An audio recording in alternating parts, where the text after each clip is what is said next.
Alright, so we see now all these main caps are numbered. We're checking out our bearings. I'm going to start placing these in this box over here to try and organize them, keep them all together.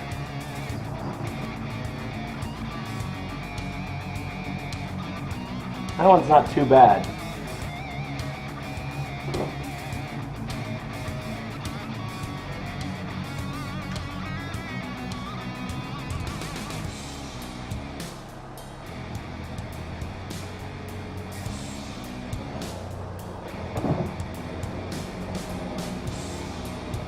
That one's not too bad.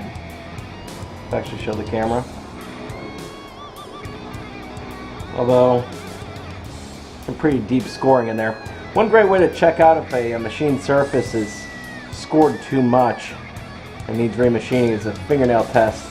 If your fingernail catches on it, it's a pretty deep groove and it's going to need to be machined out. But we already know that this entire thing is getting remachined, so.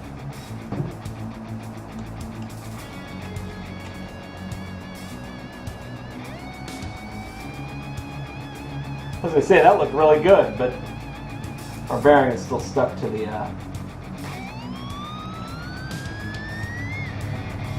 so our bearings don't look nearly as bad as the piston rods don't look nearly as bad as the mains. Still going through pretty good, but you know, 170,000 miles, it'll do that. I'm now putting little rubber boots over my bolt here so that way while I push this piston out, I don't end up scoring the sides of my walls anymore than I have to.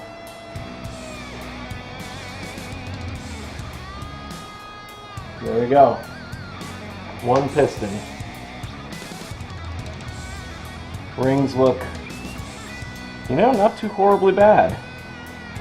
Skirt's look in pretty good condition. Definitely some heat, but all in all, not bad at all. Other bearing surfaces. Oh yeah, that one's worn through. See that copper right there? So that's all got to get replaced anyways. So let's say you go ahead and set this piston and its cap down separately and you don't remember how they go together. One of the great things that on a lot of engines, if you look on the inside, are stamping. So we know that this is the number 4 cylinder, and on this side we also have a number 4. So that number 4 tells us that those both made up like that, and those both go together. Just like that. So we can go ahead and put our bolts back, because we'll reuse all of these. Again, we're not making a crazy high horsepower engine, so. Alright, just 7 more to go.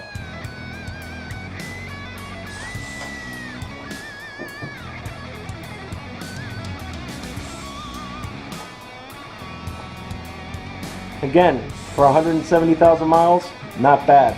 This motor would have run for probably another 40,000 miles or so with bearings like these.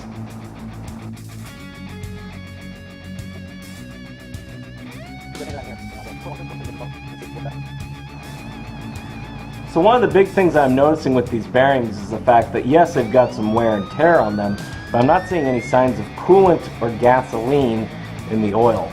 I can probably pull up some pictures here to show you kind of what that looks like when that happens, but basically you'll get some pretty bad streaks on here where it's caused some friction, so these actually don't look too horribly bad.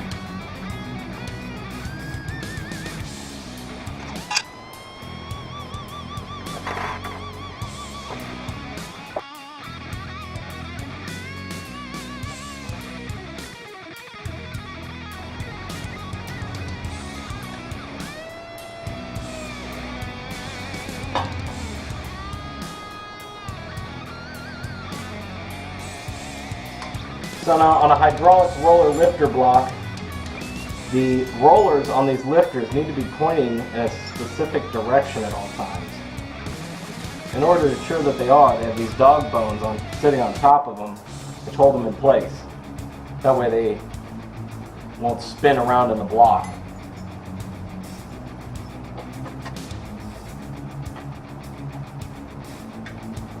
Now, with all of the pistons removed, it's actually really nice and easy to get this camshaft out. You can actually reach down into the oil, into the valley here. So just go slowly, take your time. We're going to be replacing these bearings anyways, but there's no need to ruin them any more than they are already.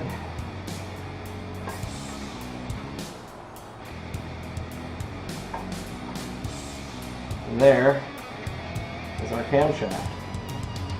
So this one will not be going back into this engine. Now I can go ahead and push each of these lifters out. These are a hydraulic lifter, so these are filled with oil. And there's the roller right there. So I'm going to go ahead and take these and put them into some oil to store them. So it's got a cup of oil right here. I'm just going to drop each of them in there.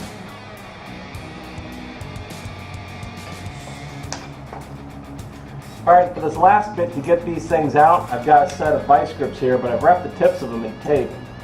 Pretty sweet camo tape, if I do say so myself. So that way I can go ahead and get a little grip on these things because they're nice and oily. We'll be able to pull them out. Once we get done with this, we'll be able to send her off to the machine shop.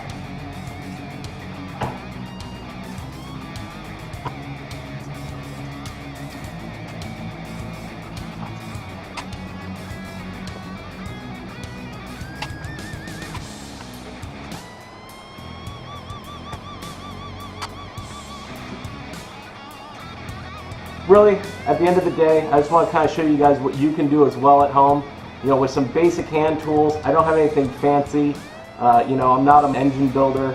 I'm just an average guy in a garage, and hopefully this kind of helps to, you know, get you guys moving a little bit more in towards the direction of sort of chasing down your dream car or your dream build. Whatever it is, just get out there and try it.